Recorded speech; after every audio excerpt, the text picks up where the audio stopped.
Japan শুধু samurai বা সূচের জন্য বিখ্যাত নয়, তারা পুরো বিশ্বকে শিখিয়েছে কিভাবে ব্যবসায় টিকে থাকতে হয় আর একটা ব্র্যান্ডকে কিভাবে বিশ্বের সেরা বানানো যায়।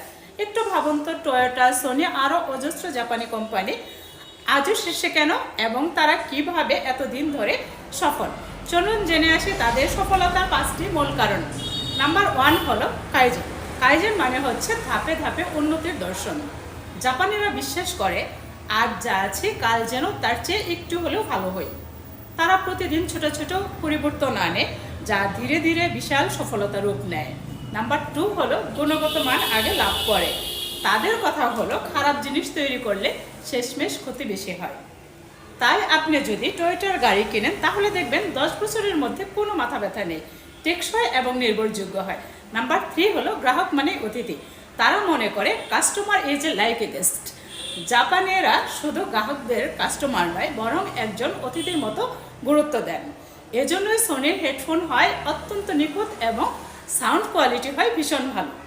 নাম্বার 4 হলো মিনিমালিজম। সোজা সাপটা কিন্তু নিখুঁত। তারা বিশ্বাস করে কম হলেও ভালো হওয়া জরুরি। খেয়াল করে দেখবেন, এনিক্লোরের জামা কাপড় দেখতে সাধারণ, কিন্তু পরলে বোঝা যায় আরাম আর কোয়ালিটির জাদু। নাম্বার 5 হলো দীর্ঘমেয়াদী লক্ষণ, লং টার্মস থিঙ্কিং।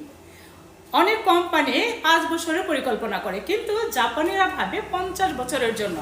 এই জন্যে জাপানিজ কোম্পানি এন্টিনগো ভীষণ জনপ্রিয়।